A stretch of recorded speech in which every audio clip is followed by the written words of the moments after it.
Do you want a ultra light, comfortable, stylish, awesome looking jacket that just weighs nothing and that packs away in your backpack and you forget that it's entirely there? Well, plain and simply, just get this jacket. This happens to be the Arc'teryx Atom LT jacket version. Hey guys, I got another video for you again, and as you can see, this is something that I hate to admit I'm a little too excited for. And I say I hate it because I feel this is the replacement for one of my favorite jackets. And I know it's a group favorite. You know, my my Tad Gear Ranger Hoodie LT fleece jacket. Now, awesome jacket just as well. If you can afford them both and you like having them both, awesome, go for it. But let me explain why I love this jacket so much. Plain and simple, it's convenient. This jacket is just so convenient to have around because it has many features that I feel a genuinely light jacket should have. Now, I've heard some guys complain to me about some other videos that I've had before where I complain about the weight of a backpack, that it is too much, that maybe they should cut a little weight here and there.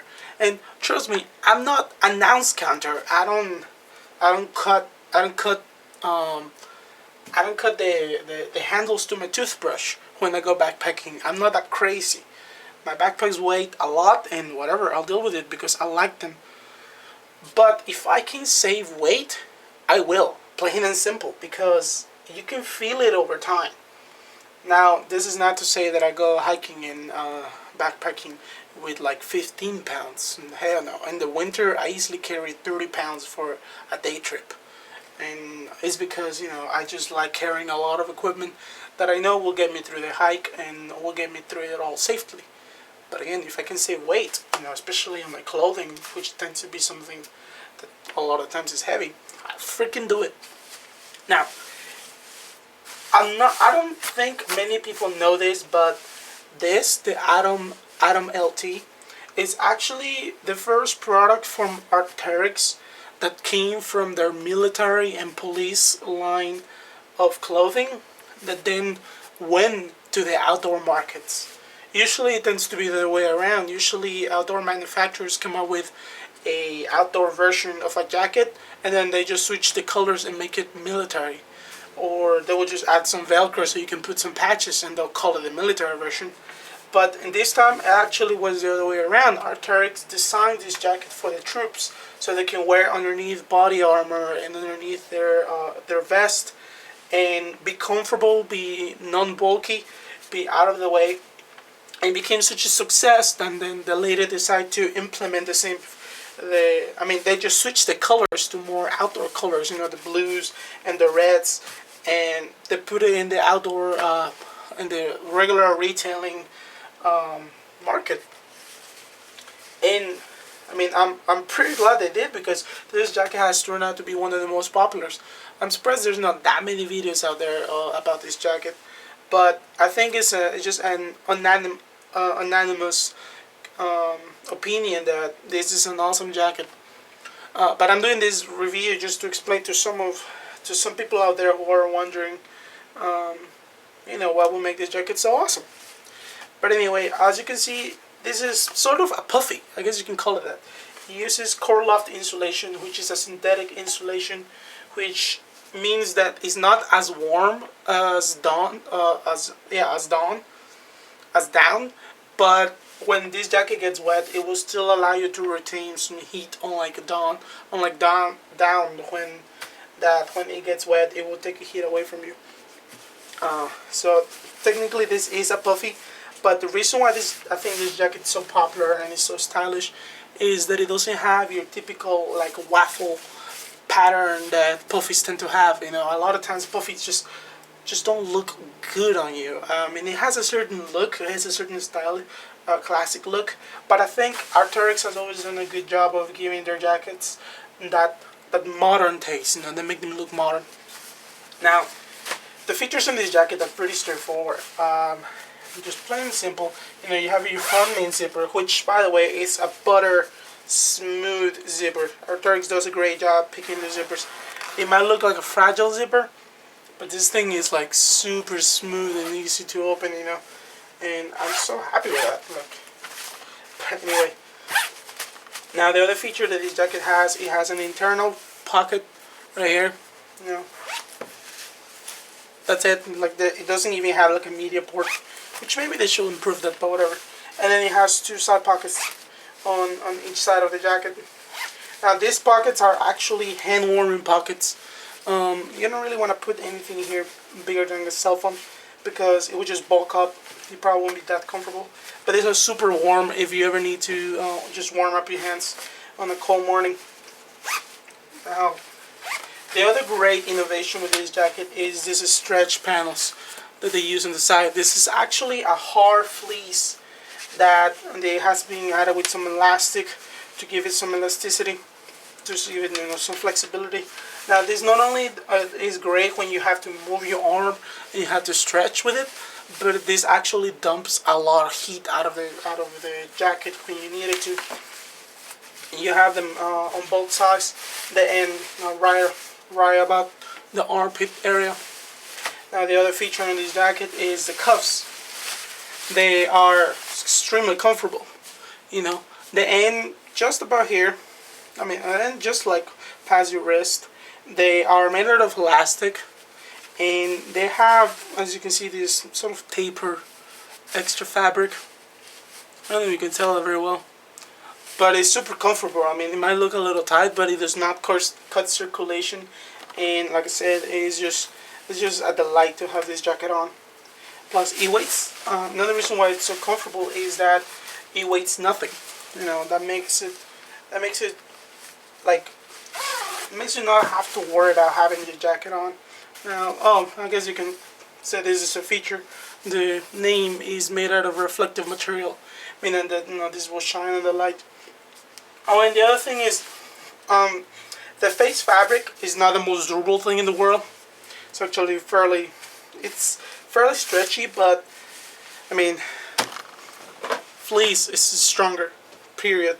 Fleece can take a beating more than this. But they have added DWR to repel some moisture, to repel some water. Maybe it might repel a little bit of snow. It will repel. It will stop the wind fairly well. It won't stop any crazy wind, but it will do a very good job of that. Now, if you're wondering, the color that I have right here is the nightshade. If you look at the stock pictures, originally this came with bright green zipper pulls. But I switched those out for some darker ones because I like them more low profile. Even though this has bright red in the inside, when you're wearing the jacket, you cannot see the red whatsoever. So I like this much more because it's a much more subtle color when you have to, when you're going around the city and you're just trying to keep a low profile. Plus, you don't want people knowing that you have a really expensive jacket on you. And why do I say that? Well, because these jackets are expensive. Personally, I think they're overpriced. Personally, I think that, Arc'teryx is one of those brands that you would just pay more for. If you think you pay a lot for a Tad Gear jacket, you are going to pay a lot more for Arc'teryx. Again, Arc'teryx is an awesome brand. They make awesome equipment. They are actually innovators in a lot of the aspects, in a lot of the in the industry, plain and simple. But the problem is that even though they made their stuff overseas, they still charge you a lot for it. This jacket right now, I think it retails for about $200, which is ridiculous if you really look at it. Because the first time you look at this jacket, you think like, oh, awesome, this feels nice, it's so comfy. But then you look at the price tag and you're like, hell no. For the same price, you can get a Tad Gear Ranger hoodie for actually a little bit more. You can get a hoodie that has more features, offers more protection, because this jacket only covers so much.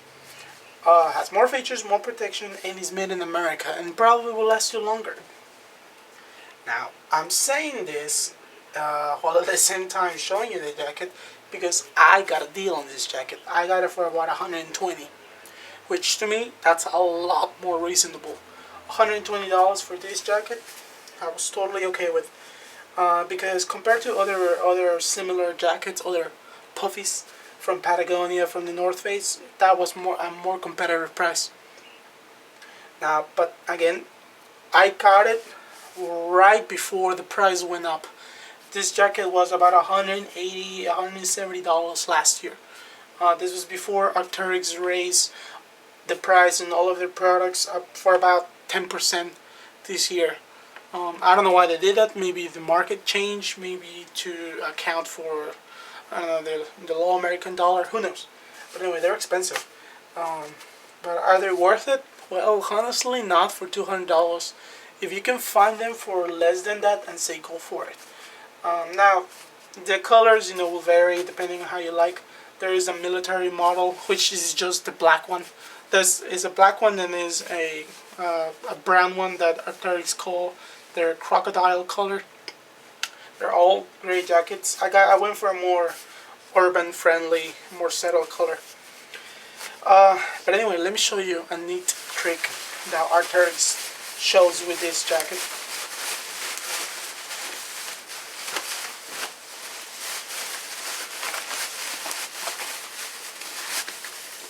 This is one of the reasons why I got this jacket. The first time I saw Arc'teryx do this demonstration in one of their videos. There you go.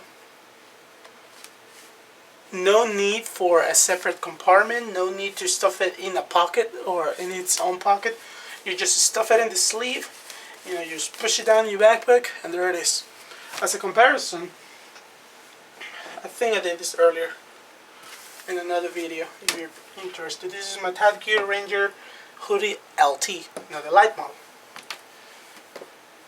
This, it's a little more complicated because the fleece is less flexible and you really need to press down on it to make sure that it compresses down. There you go. It might look the same size right now, but again, once I stuff this size a little bit small, see what I mean? Here, let me switch size so you don't think it's a camera trick. See what I mean? And this weighs half the weight of this. Now, granted, this jacket has more features, it has more pockets, it has a hood, but still, this actually has been the reason why I've been thinking about replacing this jacket. I've been thinking of getting the hooded version of the Atom instead of keeping the Ranger LT. And it's because, plain and simple, plain and simple, weight matters. It makes a difference. It makes a difference between whether or not I want to keep this in my backpack, this unflexible ball of fleece, or whether or not I just want to stuff this real quick and have it with me at all times. This is an awesome, really neat jacket to have around, and it looks great when you're walking around in the city with this. Nobody's gonna think you just came out of a camping trip, because it doesn't look like a regular puffy, no waffle, bubbly look. Now, the drawbacks to this jacket, well, the one big drawback that I have is and this might just be my problem. The hem is really tight around it's not my waist, around my hips. So this jacket tends to ride up, especially if I'm wearing it underneath another layer. Underneath another jacket, it will just ride up and it will bunch up.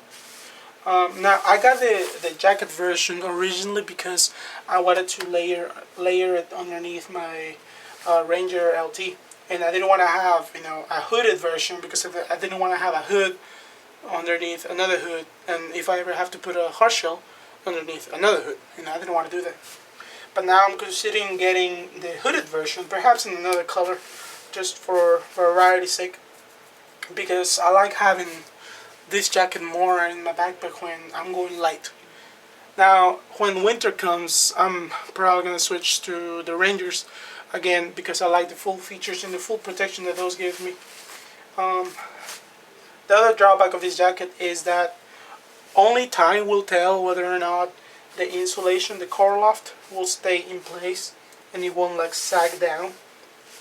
Because one of the many reasons why they usually do the waffle pattern is because that keeps the down or the insulation in place. So only time will tell about this, but I'm pretty sure Arc'teryx will be able to fix that. They have a will fix anytime, anywhere policy with their products. So and the other thing, it's not really a downside. It's the only complaint I guess you can say is that with the cuffs, because the end right here, it has get cold. I mean, plain and simple, you're just gonna have to wear gloves. Unlike the Ranger jacket, that the Ranger usually ends around here, so it protects your hands a little more, and it makes a difference. But this actually makes it easier to layer underneath this jacket. I mean, to layer this jacket underneath another one. I mean, these jackets are awesome as layering pieces. But yeah, this jacket has become a very essential part of my system, of my clothing system. Whether I'm on the cold of winter, or whether I'm in the cool of spring and summer, I really come to appreciate having this jacket around. But yeah, I don't know what else to tell you guys. It's a pretty sweet piece of gear. Expensive, really expensive, and personally, I don't know, if you can avoid paying this much for this jacket, go ahead and do it. The hooded version goes for about $220, which I think is ridiculous. I had a friend who paid full price for that one, and I told him he was being silly because I could have probably found the same model for a hell of a lot less and save him easily $100. But anyway, yeah. I don't know what else to say, guys. Maybe I'll think of something else later. Anyhow, awesome jackets. Arc'teryx is an interesting company. They're from Canada. This jacket is made in China. I know it's not the best thing in the world, but Arc'teryx claims. Actually, this one's made in Bangladesh. Anyway, all right, guys. Well, hope you have a good day, and I'll see if I have anything else for you later.